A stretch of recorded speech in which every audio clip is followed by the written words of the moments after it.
La socialisation est un concept central en sociologie. Il permet en effet de comprendre comment les individus s'intègrent à un groupe social ou à une société en particulier. Pour commencer cette vidéo, nous allons prendre l'exemple d'un article qui est issu du site lefigaro.fr. Cet article, qui date de 2009, décrit la situation d'une petite fille qui a été retrouvée prisonnière d'un appartement délabré où elle vivait avec son père et ses grands-parents mais qui ne s'occupait pas d'elle.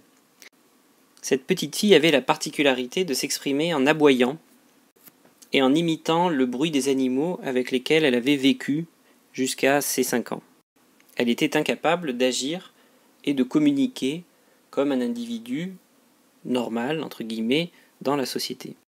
Cette histoire terrible peut avoir une explication sociologique.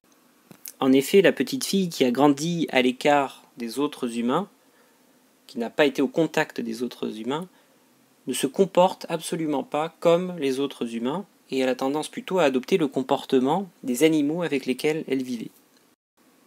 Cela permet de montrer qu'un individu qui vit à l'écart du groupe social auquel il est censé appartenir ne pourra pas développer un comportement correspondant aux attentes de son groupe social. Dans cette vidéo, nous allons chercher à expliquer comment un individu s'intègre à la société et nous allons voir que le mécanisme à la base de tout ça s'appelle la socialisation. Les sociologues décrivent la socialisation comme le processus d'acquisition des normes et des valeurs d'une société ou d'un groupe social en particulier. C'est-à-dire que les individus intériorisent, au cours de leur existence, des normes et des valeurs qui vont déterminer ensuite leur comportement, leur manière de penser, leur manière d'agir. Les normes sont des règles sociales, des règles de comportement. Elles permettent à l'individu de savoir comment agir en société. Par exemple, le comportement attendu d'un individu qui en rencontre un autre est de le saluer. Il existe ainsi une multiplicité de normes dans les sociétés. Ces normes correspondent à des valeurs. Alors on peut définir la valeur comme un principe moral qui guide l'action de l'individu. Il est possible d'associer à chaque valeur différentes normes. Par exemple, on voit que la valeur qui correspond à dire bonjour est la politesse. Une valeur peut renvoyer simultanément à différentes normes.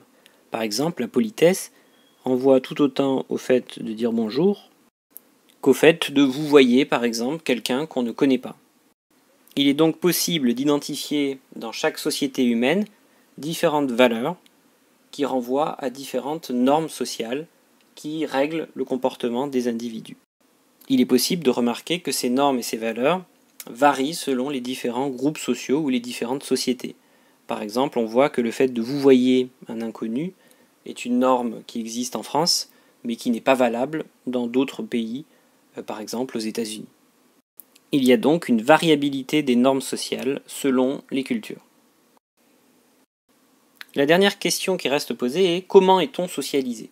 C'est-à-dire comment les individus intériorisent les normes et les valeurs d'un groupe social ou d'une société donnée. Les sociologues repèrent 3 manières d'être socialisés. La première est ce qu'ils appellent l'injonction. Elle est particulièrement valable pendant l'enfance, lorsque l'enfant reçoit des ordres qui lui viennent de ses parents ou des enseignants. Ces ordres lui permettent d'acquérir les normes et les valeurs de son groupe social. La deuxième modalité de la socialisation est l'imitation. Elle consiste pour l'enfant, ou plus tard pour l'adulte, d'imiter le comportement des autres personnes qui sont membres du groupe social. En imitant le comportement, on arrive à intérioriser des normes de comportement, des règles de comportement qui déterminent notre propre comportement. On peut voir sur la photo représentée que les 2 enfants utilisent le téléphone comme le ferait un adulte. On peut en déduire qu'ils ont observé le comportement des adultes téléphonant et ils ont tendance à reproduire ce comportement. La dernière modalité de la socialisation s'appelle l'interaction.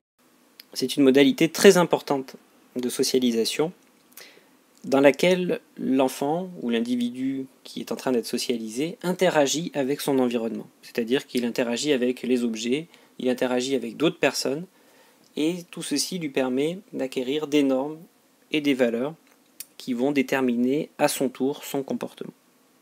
Ainsi, l'enfant apparaît véritablement acteur de sa socialisation. Son comportement va être déterminé par les rencontres qu'il va faire dans sa famille, avec ses amis, qui vont peu à peu façonner son identité et sa personnalité. On peut donc conclure que ces 3 modalités de la socialisation permettent à un individu de trouver sa place dans la société et de construire peu à peu son identité.